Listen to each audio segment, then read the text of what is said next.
Hello students, मैं विनय Pratap Singh online platform पे एक बार और आपके साथ हूँ।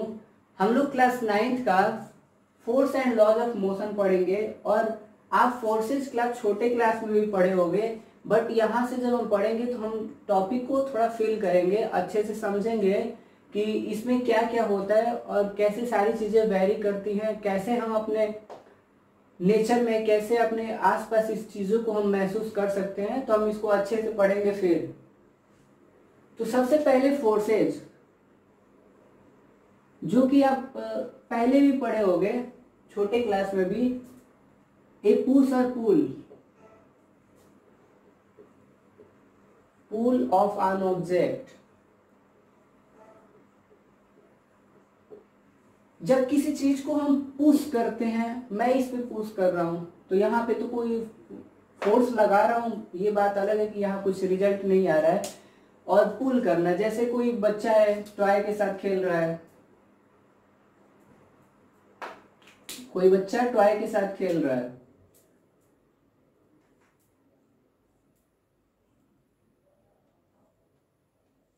ठीक, तो इसको पकड़ के खींचेगा, ये टॉय है छोटा सा, तो इसको ये पुल कर रहा है, ठीक है, यानी कि ये इस पे फोर्स लगा रहा है। अब इसको दूसरी लैंग्वेज में क्या बोलते हैं? एक्शन। किसी ऑब्जेक्ट पे एक्शन करना ही फोर्स होता है, ठीक है। जब किसी ऑब्जेक्ट की बात करते हैं, हम उस पे एक्शन करते हैं तो फोर्स होता है। अब ये फोर्स की वजह से क्या क्या हो सकता है, और फिर हम पढ़ेंगे कि फोर्स कितने टाइप के होते हैं। तो पहला चीज की फोर्स की वजह से क्या होता है, तो कोई ऑब्जेक्ट रेस्ट पे है तो वो मोशन में आ सकता है, कोई ऑब्जेक्ट मोशन में है तो रेस्ट पे आ सकता है, ऑब्जेक्ट का शेप चेंज हो सकता है, साइज चेंज हो सकता है। कैसे? तो जैसे हम लोग देखते हैं कि अगर जो ब्लैक स्मिथ जो होते हैं, आयरन को हीट करके उसका शेप चेंज कर लेते हैं, लेकिन वो कैसे होता है? जब वो अपने हैमर से उस पर स्ट्राइक करते हैं, फोर्स लगाते हैं, तब होता है।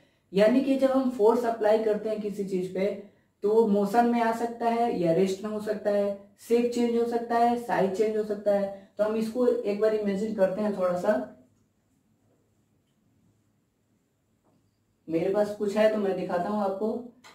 अब मैंने ये अपनी छोटी सी कार ली है, ठीक, तो मैंने बोला कि ऑब्जेक्ट जो है रेस्ट पे आ सकता है, फोर्स की वजह से मोशन में आ सकता है।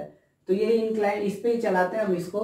तो अगर मुझे फोर्स लगाना, मैंने क्या किया कि मैं बैक साइड से इसको पुश करता हूँ। तो जब मैं बैक साइड से इसको पुश करता हूँ तो ये आगे जाती है, यानी कि फोर्स मैं लगा रहा हूँ। अगर मैं यहाँ से इसको पुल भी करूंगा तब भी आएगी, और मैं चाहूंगा तो फोर्स लगा के इसको रोक सकता हूँ, चाहूंगा तो फोर्स लगा के इसकी स्पीड बढ़ा सकता हूँ, ये सारी चीजें। अब यहाँ पे दो चीज है कि अगर मैं इसको छोड़ देता हूं तो ये नीचे गिर जाएगा, ठीक है। अगर मैं इसको छोड़ूंगा तो ये नीचे गिर जाएगा। और दूसरी चीज यहाँ पे कि अगर मुझे इसको यहां से यहां ले जाना है तो मुझे इसको पकड़ना पड़ रहा है। जब तक मैं इसको पकड़ के यहां से यहां नहीं ले जाऊंगा, ये ऐसे इस इंक्लाइन प्लेन पे, ऐसे वर्टिकल पे नहीं चलेगी।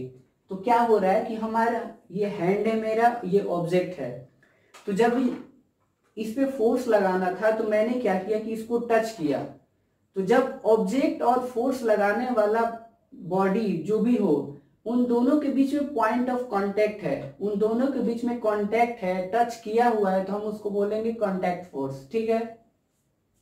अगर मैं ऐसे मूव कर रहा हूं, अभी इसको पकड़ा हूं, मैंने अगर छोड़ दिया तो ये नीचे गिर जाएगा, फिर पकड़ा हूं यानी कि फोर्स लगाया हूं ताकि ये नीचे ना गिरे। तो इस कार के बीच में और इस मेरे हाथ के बीच में टच हुआ है, यानी कि जहां भी टच होगा ऑब्जेक्ट और एप्लीकेंट के बीच में जो फोर्स लगाएगा उसको हम बोलेंगे कांटेक्ट फोर्स। अगर टच नहीं होता है तो हम बोलेंगे नॉन कांटेक्ट फोर्स। तो अभी तक हम दो चीज देखे, फोर्स में क्या, कांटेक्ट फोर्स, कांटेक्ट फोर्स, और दूसरी चीज non contact force, non contact force, ठीक है। कांटेक्ट फोर्स में क्या होगा कि ऑब्जेक्ट और जो फोर्स लगाएगा, object and body by which force applied are in contact, वो एक दूसरे को टच करेंगे तभी वो हम बोलेंगे कि वो कांटेक्ट फोर्स है। और नॉन कांटेक्ट इसका जस्ट अपोजिट, कोई कनेक्शन नहीं होगा इसमें, नो कांटेक्ट। अब इसका एग्जाम्पल तो मैंने कार वाला दिखा दिया, और क्या हो सकता है, तो किसी चीज को उठाना, टच करके उठा सकते हैं। अब इसका example electrical force, electrical force जो कि आप आगे क्लास में पढ़ोगे। Magnetic force, magnetic force, gravitational force, ये सारी चीजें नॉन कांटेक्ट फोर्स में आती हैं। कांटेक्ट फोर्स, जब बॉडी और ऑब्जेक्ट कांटेक्ट में रहेंगे, फोर्स लगाने वाला सिस्टम और ऑब्जेक्ट या बॉडी कांटेक्ट में रहेगा तो उसको कांटेक्ट फोर्स बोलेंगे, अगर नहीं रहेगा तो नॉन कांटेक्ट फोर्स। एग्जांपल मैंने दिया, इलेक्ट्रिकल फोर्स ये कुछ नहीं होता है, F इक्वल टू होता है K Q1 Q2 अपान R स्क्वायर। ये कहा जाता है कि दो चार्ज हैं, ठीक, और ये दोनों आपस में R डिस्टेंस पे हैं, तो इन दोनों के बीच में एक फोर्स लगता है जो इस फॉर्मूले के अकॉर्डिंग आता है, ठीक है।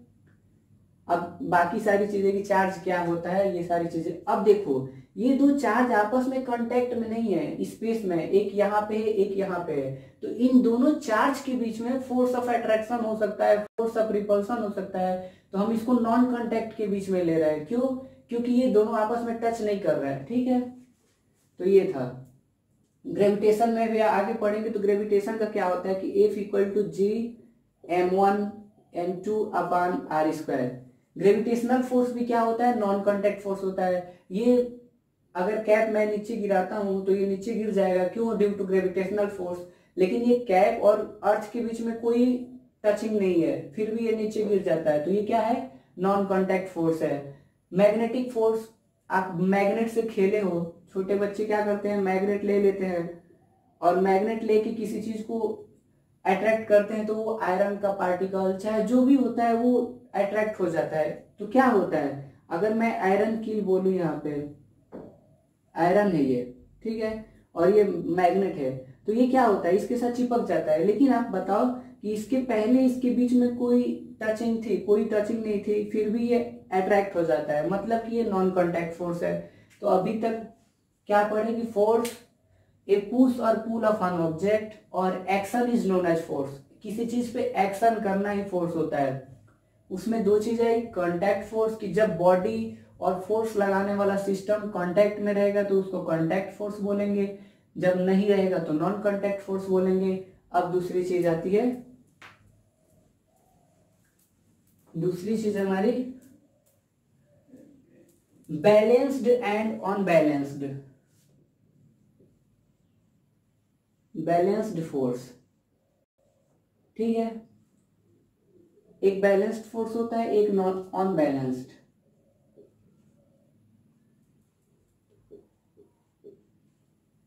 अब बैलेंस्ड मतलब ये होता है संतुलित, ठीक है, जो प्रॉपर बैलेंस में हो, ना इधर ना उधर।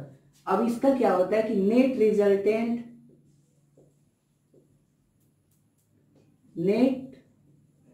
Resultant of the force must be zero. जो नेट रिजल्टेंट होता है फोर्स का वो जीरो होगा, और इसका net force not equal to zero, ठीक है, ऑन बैलेंस्ड में। अब ये कहना कैसा आता है, ये एक बॉल है, ठीक है,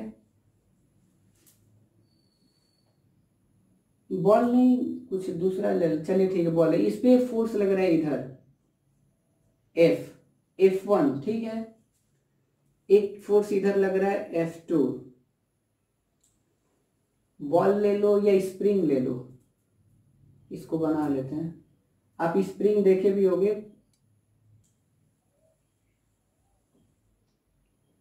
ठीक है, ये स्प्रिंग है, इस पे फोर्स F1, इस पे फोर्स F2, स्प्रिंग ले लो, कोई बॉडी ले लो F1 F2, ठीक है, कोई इसमें से कोई एक एग्जांपल ले लो। तो क्या हो रहा है कि एक फोर्स इधर लग रहा है, एक फोर्स इधर लग रहा है। अगर मैं बोलूं कि यहाँ पे 10 न्यूटन फोर्स लग रहा है और इधर भी 10 न्यूटन फोर्स लग रहा है, और जो फोर्स होता है वो वेक्टर क्वांटिटी होता है। आप वेक्टर क्वांटिटी जानते हो कि ऐसी जो जिसके पास मैग्नीट्यूड भी होता है, डायरेक्शन भी होता है। जैसे कि मैं बोलूं कि मैं चाहता हूं कि ये जो मेरी कार है ये इधर की तरफ जाए, ठीक है, मैं चाहता हूं कि ये कार इधर की तरफ जाए, तो मुझे फोर्स किधर लगाना पड़ेगा, इधर लगाना पड़ेगा, तभी तो ये जाएगी इधर। तो फोर्स के पास क्या होता है, डायरेक्शन भी होता है, और फोर्स के पास मैग्नीट्यूड भी होता है। अगर मैं चाहूं कि ये पीछे आए तो मुझे पीछे की तरफ फोर्स लगाना पड़ेगा। आप इस सिचुएशन को समझो, ये कार है, यहाँ पे मैंने रख दिया, ठीक, 10 न्यूटन का फोर्स एक लड़का आगे की तरफ लगा है, कोई एक बच्चा है जो इसको आगे की तरफ खींचना चाहता है, और एक बच्चा है इसको पीछे की तरफ खींचना चाहता है, और दोनों जो है इक्वल फोर्स लगा रहे हैं। 10 न्यूटन ये भी लगा रहा है, 10 न्यूटन ये भी लगा रहा है। ये कहता है कि हम आपको इधर लेके जाएंगे, ये कहता है हम आपको इधर लेके जाएंगे। तो जब ये दोनों आपस में बराबर है तो ये कहीं नहीं जाएगी, ये यहीं की यहीं रह जाएगी। तो वो होता है बैलेंस्ड फोर्स।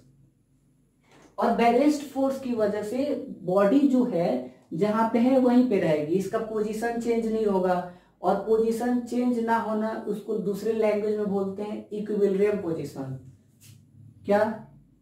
इक्विलिब्रियम पोजीशन, मतलब कि सारे साइड से पोजीशन वही है, जो पहले था वहीं पे रहेगा। इस चीज को ध्यान से देखिए कि बैलेंस्ड फोर्स क्या होता है कि जब कोई बॉडी पे एक से ज्यादा फोर्स लगती है और उन सारे फोर्स का सम 0 आता है, तब हम कहेंगे कि ये हमारा बैलेंस्ड फोर्स है। इसको दूसरे लैंग्वेज में समझो, ये हमारा ओरिजिन है, ठीक है, ये हमारा ओरिजिन है, यहां पे कोई ऑब्जेक्ट है, ये हमारा ऑब्जेक्ट, ठीक है। हमें पता है कि ये पॉजिटिव है और ये निगेटिव है। अब जैसे ये 1 2 3 4 और ये 1 2 3 4, मान लो मैं यहाँ पे 5 न्यूटन की बात करता हूं, तो यहाँ पे क्या है, -5 न्यूटन, ठीक है। इस पे मैं फोर्स लगाया 5 न्यूटन का और इधर भी लगाया 5 न्यूटन का। तो हमसे अगर मैथमेटिकली पूछा जाए कि इन दो नंबर के सम कितने होंगे, तो हम क्या बोलेंगे, -5 + 5 = 0, यही बोलेंगे ना। मैंने बोला कि इस ऑब्जेक्ट पे 5 न्यूटन फोर्स इधर लग रहा है, तो हमें क्या देखना था, 5 मैग्नीट्यूड, इधर प्लस होता है और इधर माइनस होता है, ठीक। तो फिर पूछा गया मैथमेटिकली कि इन दोनों नंबर का सम क्या होगा, तो हम क्या बोलते हैं कि निगेटिव प्लस दोनों अगर एक साथ लेते हैं तो अगर मैग्नीट्यूड सेम है तो 0 ही होगा। बाकी ये बेसिक मैथमेटिक्स है जो आप लोग पढ़ के ही आए हो। तो कहने का मतलब ये था कि जब बैलेंस्ड फोर्स होता है तो नेट फोर्स 0 होना चाहिए। अब इससे एक और फोर्स लगा लो, इधर लगा लो 7 न्यूटन। तो आप ये बताओ कि अगर ये ओरिजिन है तो ये नेगेटिव वाई है कि नहीं, यानी कि ये कितना होगा, -7। ऊपर की तरफ चले जाओ। अगर हम चाहते हैं कि ये बैलेंस्ड फोर्स बना रहे तो क्या होना चाहिए, जितना इधर है उतना इधर होना चाहिए, यानी कि इधर भी क्या होगा, 7 न्यूटन। तो ये 5 इसके साथ कैंसिल आउट हो गया, ये 7 इसके साथ कैंसिल आउट हो गया, ऑब्जेक्ट जहां है वहीं रहेगा। तो इसको बोलते हैं बैलेंस्ड फोर्स, ठीक है। अब बैलेंस्ड फोर्स की वजह से क्या हो सकता है, तो बॉडी का जो शेप है वो चेंज हो सकता है। जैसे मैंने बैलून लिया और बैलून को मैं कंप्रेस करूंगा, जितना फोर्स इधर से लगाता हूं उतना फोर्स इधर से लगाता हूं। तो पहले बैलून जो था सर्कल की तरह था, गोला था, स्फेरिकल था, फिर मैंने उसको कंप्रेस किया तो उसका शेप चेंज हो गया। तो यानी कि बैलेंस्ड फोर्स की वजह से बॉडी का शेप चेंज हो सकता है, ठीक है, ये ध्यान में रखना। अब इसके ऊपर आते हैं। सारी कहानी वही है, बस थोड़ा सा उल्टा है। नेट फोर्स 0 नहीं होना चाहिए, वही ओरिजिन ड्रॉ करते हैं, ठीक है। ये ओरिजिन है, मैंने एक फोर्स इधर लगाया, F1 = 5 न्यूटन, ठीक है। एक फोर्स इधर लगाया, इस पे कोई ऑब्जेक्ट है, मान लो यहाँ कोई ऑब्जेक्ट है, तो इस पे मैं F1 पॉजिटिव एक्स डायरेक्शन में 5 न्यूटन फोर्स लगाता हूँ, निगेटिव एक्स डायरेक्शन में 3 न्यूटन फोर्स लगाता हूँ। इधर मैं 7 न्यूटन लगाता हूँ और इधर भी मैं 7 न्यूटन लगाता हूँ। ठीक है, एक ऑब्जेक्ट था जो ओरिजिन पे था, आप मैथमेटिकली इसको ध्यान से देखिए। तो मैंने फोर्स लगाया, पॉजिटिव एक्स डायरेक्शन में 5 न्यूटन फोर्स लगाया, निगेटिव में 3 न्यूटन और इधर नीचे 7। ये अब बताओ कि ये माइनस के साथ आएगा और ये प्लस के साथ आएगा, तो ये 7 न्यूटन जो है इसको कैंसिल आउट कर देगा। क्यों? क्योंकि इनका मैग्नीट्यूड इक्वल है, डायरेक्शन अपोजिट है। तो जब डायरेक्शन अपोजिट होता है, मैग्नीट्यूड इक्वल होता है, तो वो कैंसिल आउट हो जाता है। ठीक, यहाँ पे 7 क्या है, +7 -7 क्या है, मैग्नीट्यूड है, और दोनों आपस में क्या है, इक्वल है। और ये एरो क्या है, ये पॉजिटिव है, ये निगेटिव है, तो ये डायरेक्शन अपोजिट है। तो जितना इधर जा रहा है उतना इधर जा रहा है, कैंसिल आउट होके 0। अब इस वाले में देखो, एलोंग y क्या हो गया, एलोंग y 0, कोई फोर्स नहीं है क्योंकि दोनों कैंसिल आउट कर दिए खुद को। अब देखो इधर 5 जा रहा है, इधर 3 जा रहा है, तो एक्स पॉजिटिव एक साइड में कितना मैग्नीट्यूड ज्यादा है, 2 ज्यादा है, यानी कि अगर 3 + 2 करेंगे तो ये 3 कैंसिल आउट हो जाएगा, +2 बच जाएगा। तो इस +2 की वजह से जो ऑब्जेक्ट है वो इधर मूव करने लगेगा। क्यों? क्योंकि एक्स साइड में, एक्स वाले पॉजिटिव डायरेक्शन में हमने 2 न्यूटन का फोर्स अधिक लगाया है, और अगर हम अधिक लगा देंगे तो ऑब्जेक्ट उधर ही चला जाएगा। तो इसमें क्या हुआ कि जो नेट फोर्स था, जैसे F1, F2, F3, F4, ये 0 नहीं आया, ये लास्ट में 2 बच गया। ठीक है, तो हम क्या कह रहे हैं कि जब भी अनबैलेंस्ड फोर्स होगा तो वहां पे कुछ वैल्यू बच जाएगी जो ये डिसाइड करेगी कि ये ऑब्जेक्ट किधर की तरफ जाएगा। अब यहाँ पे 2 न्यूटन ज्यादा आया, इसका मतलब कि ये ऑब्जेक्ट इधर मूव करेगा। अनबैलेंस्ड फोर्स फिर क्या करता है, तो बॉडी के अंदर मोशन लाता है, बॉडी के अंदर मोशन लाता है, बॉडी को रेस्ट में भी ला सकता है। अगर कोई उधर से आ रहा है और हम उसको पुश करें, फोर्स, पुश करने का मतलब कि फोर्स लगा रहे हैं, तो हम उसको रोकेंगे या हो सकता है उसको पीछे धक्का दे दें। जब हमारा मैग्नीट्यूड ज्यादा होगा, उसका कम होगा, तो वो पीछे चला जाएगा, हम उसको धक्का दे देंगे। तो ये अनबैलेंस्ड फोर्स क्या करता है, बॉडी के अंदर मोशन ला सकता है, बॉडी को रेस्ट में ला सकता है। ठीक है, और इसका एग्जाम्पल आपको दें, आप लोग रोप पुलिंग जो गेम खेलते हो स्कूल में, इसी का एग्जाम्पल है अनबैलेंस्ड फोर्स। जिस टीम का ताकत ज्यादा होता है वो जीत जाती है। रोप पुलिंग में देखे हो आप, तो उसमें क्या होता है कि अनबैलेंस्ड फोर्स ही होता है, जितना इक्वल होता है, और जिसका थोड़ा सा भी ज्यादा होता है वो जीत जाता है। तो वो अनबैलेंस्ड फोर्स का एग्जाम्पल है। अब एक चीज कि अगर हम किसी चीज को टेबल पे रखें, ये हमारा टेबल है, ठीक है, और मान लो इस पे हमने इस पे बुक रख दिया, ये हमारा बुक है, तो बुक का कुछ मास होगा, बुक का कुछ मास होगा। तो ये जो बुक है डाउनवर्ड फोर्स लगाएगी, mg। जी आप थोड़ा सा पढ़ो कि एक्सेलरेशन ड्यू टू ग्रेविटी होता है। तो कोई भी ऑब्जेक्ट जो होता है वो डाउनवर्ड फोर्स लगाता है। जैसे हम भी डाउनवर्ड फोर्स लगाते हैं, हमारा जो बोला जाता है कि हमारा वेट इतना है, तो वेट मास बोलते हैं कि मास इतना केजी है, वो मास नहीं होता है, वो वेट होता है। ठीक है, कि हम अर्थ पे कितना फोर्स लगा रहे हैं। तो जैसे ये बुक मैंने रखा, तो ये बुक भी अर्थ पे फोर्स लगाएगी, और कितना लगाएगी, mg के बराबर। अब इस फोर्स को बैलेंस करना पड़ेगा। अब ये हम चाहेगा, सिस्टम चाहेगा कि मुझ पे फोर्स ना लगे, तो ये ऊपर फोर्स लगाएगा, दैट इज n, जिसको हम नॉर्मल कहते हैं। मतलब कि ये बैलेंस्ड फोर्स है, n = mg, n = mg। ये किसका फोर्स है, बैलेंस्ड फोर्स है, बैलेंस्ड फोर्स। अगर ये बुक वहीं की वहीं रहना चाहती है तो इसको बैलेंस करना पड़ेगा, दैट इज mg = n। तो ये अभी हम लोग ग्रेविटेशन पढ़ेंगे तो ये वाली टॉपिक आएगी, बट यहाँ पे है तो मैंने बता दिया कि बैलेंस्ड फोर्स क्या होता है, जिसका नेट रिजल्टेंट 0 आता है। अनबैलेंस्ड क्या होता है, जिसका नेट रिजल्टेंट 0 नहीं आता है, नेट फोर्स 0 नहीं आता है। ठीक है, बाकी अभी इसमें ऐसा कोई क्वेश्चन नहीं है, और जो थ्योरेटिकल जो कंसेप्चुअल क्वेश्चन है वो आप इस पे कर सकते हो, इतने टॉपिक्स पे। तो क्वेश्चन करने से पहले जो कंसेप्ट है हमारा वो माइंड में रखना, तब जाके क्वेश्चन इजीली हो पाएंगे, नहीं तो वो फंस जाएंगे। और बाकी जब हम लोग नेक्स्ट क्लास में आएंगे तो हम लोग लॉज ऑफ मोशन पढ़ेंगे और फिर नेक्स्ट क्लास में मोमेंटम, फिर ये चैप्टर ओवर हो जाएगा। Okay, thanks for watching.